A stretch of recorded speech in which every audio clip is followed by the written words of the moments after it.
En el video de hoy vamos a explicar el tema relacionado a los triángulos oblicuángulos. Aquí en la pantalla les dibujé tres triángulos, un triángulo rectángulo, un triángulo acutángulo y un triángulo obtusángulo. Esto podemos saberlo por el ángulo que comprende intermedio a alguno de esos lados. Aquí podemos ver un ángulo recto de 90 grados, un ángulo agudo que es menor de 90 grados y un ángulo obtuso que es mayor a 90 grados. Eso nos permite identificar qué tipo de triángulo es. En una clasificación anterior vimos que los triángulos, de acuerdo a la medida de sus ángulos, se clasifican de esta forma, como dije al principio: acutángulo, rectángulo y obtusángulo. El triángulo rectángulo ya lo hemos trabajado bastante hasta ahora. Hemos resuelto problemas relacionados con él utilizando el teorema de Pitágoras, las razones trigonométricas seno, coseno, tangente. Inclusive ya lo hemos pasado al plano cartesiano para analizar los signos positivos y negativos de cada una de las funciones trigonométricas precisamente en los cuadrantes del plano. Pero, ¿qué sucede cuando el problema nos presenta un triángulo que no es rectángulo? Es decir, que es un acutángulo o es un obtusángulo. Se dice que un triángulo que no contiene un ángulo recto, como estos dos, se llama triángulo oblicuángulo, dado a que la relación de los lados, dos lados de un triángulo oblicuángulo, no representan una función de un ángulo del triángulo, es decir, no se presenta alguna relación trigonométrica entre las funciones que hemos estudiado. Por lo tanto, se necesitan otras fórmulas para resolver este tipo de triángulos llamados oblicuángulos, ¿sí? Primero vamos a darle nomenclatura a las partes, ya que hay casos específicos para resolver un triángulo oblicuángulo. Ya que no vamos a trabajar esta vez los rectángulos, sino los triángulos, estos 12, acutángulo y obtusángulo, se llaman triángulos oblicuángulos. Ese es el nombre que ellos competen. Y en el caso de ellos, ya explicamos, son aquellos que no tienen un ángulo recto y que por obviedad no se pueden resolver aplicando teorema de Pitágoras, aplicando razones trigonométricas como las conocemos en el triángulo rectángulo. Estas se resuelven de otra manera. Sin embargo, primero tenemos que conocer qué casos se pueden resolver. Vamos a darle una nomenclatura. Acordémonos que un triángulo se pone sus nombres o su referencia en contra de las manecillas de reloj, ante lo cual este sería el ángulo A, el ángulo B y el ángulo C. El lado opuesto a este ángulo sería el lado A, lado C y lado B. Voy a borrar el acutángulo debido a que se llaman de ahora en adelante oblicuángulos, y como que combinamos esas dos definiciones. Entonces ya tenemos la nomenclatura de este y se puede resolver de diferentes formas aplicando tres fórmulas. Una se llama, tres expresiones. La primera es la ley de senos, la ley de cosenos o también la ley de las tangentes. Es decir, las razones trigonométricas que ya habíamos trabajado, pero ahora se convierten en otra especie de fórmulas que se aplican para resolver este tipo de triángulos. Ahora bien, ¿cuándo saber en qué momento usar ley de senos, en qué momento ley de cosenos o en qué momento ley de las tangentes? Esto dependerá de la situación que me represente el triángulo que da solución al problema que me estén planteando en este momento, ¿sí? Entonces, vamos a especificar primero cuáles son esos casos. En los triángulos oblicuángulos se pueden presentar cuatro casos. El primero le vamos a llamar LAA, que es aquel en el que tenemos un lado y dos ángulos del triángulo oblicuángulo. Es decir, que yo tenga, por ejemplo, el lado A y dos ángulos de él, que yo conozca el ángulo A y el ángulo B, por ejemplo, que yo no conozca el otro ángulo ni los otros dos lados. Ese sería un primer caso. Un segundo caso sería en el que yo conozca dos lados del triángulo y el ángulo que está opuesto a esos dos lados. Este le llamaríamos entonces que yo tenga el lado A y el lado B y un ángulo opuesto a ellos. Es decir, en este caso nosotros podríamos tener el ángulo C, que es un ángulo que está opuesto a ellos, o el ángulo A, que está opuesto también a ellos, ¿sí?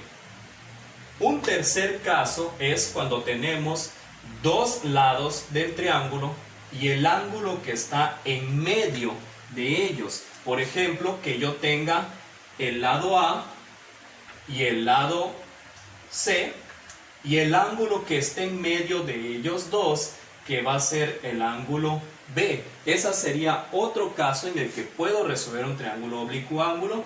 Y el cuarto caso sería cuando conozco los tres lados del triángulo oblicuo ángulo. Vamos a recapitularlo. ¿Cuáles son los cuatro casos que se pueden presentar?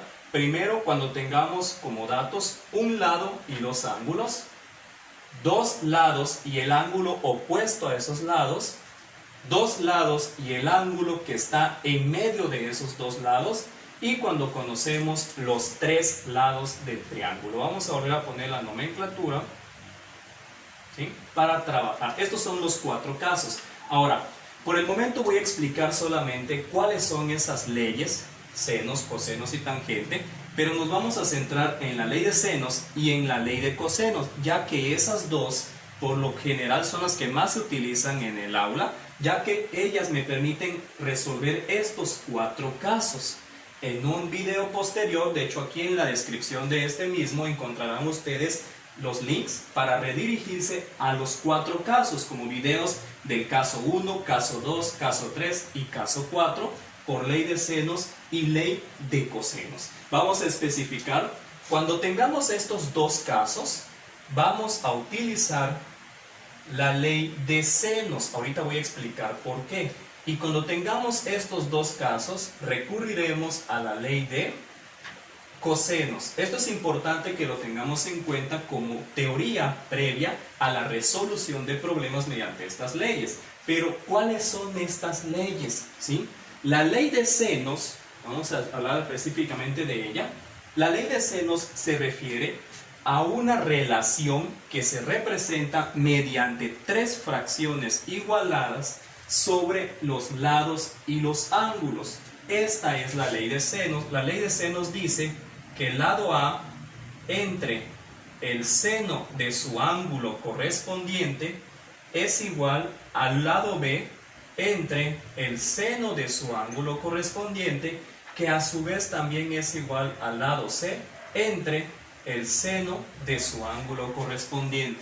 Esta es la ley de senos, que establece una igualdad doble entre los tres lados del triángulo y la relación trigonométrica seno de los tres ángulos. Esta es la ley que nosotros utilizaríamos cuando vayamos a resolver problemas que impliquen estos dos casos que expliqué anteriormente, ¿sí? Ahora, la ley de cosenos. ¿Qué dice la ley de cosenos? La ley de cosenos es un poco más divertida y mucho más larga que la ley de senos. Cuando tengamos que resolver estos dos casos, ¿cómo dice? Dice que el cuadrado de cualquier lado del triángulo oblicuo ángulo, en este caso son tres lados, es decir, el cuadrado del lado A, el cuadrado del lado B o el cuadrado del lado C, ¿sí? El cuadrado de cualquiera de esos lados va a ser igual a la suma de los cuadrados de los otros dos lados. Si aquí ya tengo el lado A, ¿cuáles son los otros dos lados restantes? B y C. Entonces va a ser igual a la suma de los cuadrados de los otros dos lados restantes. Aquí vamos a subir un poquito el caso. Entonces quiere decir que aquí serían los lados restantes A cuadrada más C cuadrada, y aquí los lados restantes A cuadrada más B cuadrada. Esa es la primera parte para conformar la ley de cosenos. Seguimos. La suma del cuadrado de estos dos lados menos el doble de su producto, es decir, menos el doble del producto de estos dos lados, menos el doble de su producto, es decir, menos el doble de B por C, multiplicado por el coseno del ángulo correspondiente al lado que estamos manejando, es decir, por el coseno de A. En este caso sería b cuadrada igual a la suma de los cuadrados de los otros dos lados menos el doble producto de ellos dos por el coseno del ángulo correspondiente al lado A. Si queremos buscar el lado C, es igual a la suma de los cuadrados de los otros dos lados menos el doble producto de esos lados por el coseno de su ángulo correspondiente. La diferencia entre la ley de senos y la ley de cosenos es que la ley de senos me presenta una igualdad seguidita, ¿verdad? De 3 fracciones. Es una ley como quien dice, pero para la ley de cosenos tenemos una por cada lado que aparezca en mi triángulo. Sin embargo, las acabo de explicar de una manera que creo fue sencilla y podemos darnos cuenta que hay una relación para podernos aprendernos la más fácil. Primero, cada lado al cuadrado, los dos lados que me sobran, si ya estoy manejando A, pues me sobran B y C, esos van al cuadrado, menos el doble producto de esos dos lados que estoy manejando por el coseno del ángulo al cual se refiere el lado que estoy buscando, ¿sí?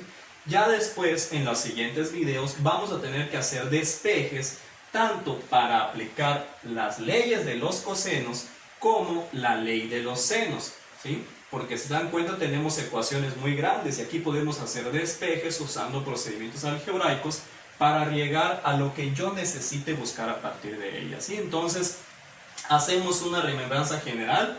Los triángulos oblicuángulos son aquellos que no tienen un ángulo recto y son el acutángulo y el obtusángulo. Aquí estamos poniendo un triángulo obtusángulo.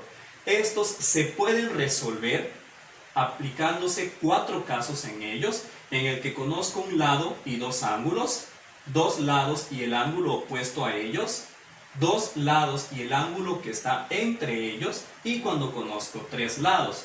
Estos 4 casos se pueden resolver con la ley de senos y ley de cosenos, los primeros 2 casos mediante la ley de senos y los últimos 2 casos mediante la ley de cosenos. Esta es la ley de cosenos. La ley de senos, dijimos anteriormente que es una igualdad entre los 3 lados y los 3 ángulos del triángulo, ¿sí? Que sería esta. Entonces, por el momento, como video introductorio, espero que haya quedado muy claro. Les invito a revisar aquí, en la descripción del video, los links para comprender cómo resolver triángulos oblicuángulos, ya tomando en consideración cada uno de estos casos y despejando la ley de senos o la ley de cosenos según sea el caso. ¿Ok? Hasta aquí sería todo. Muchas gracias.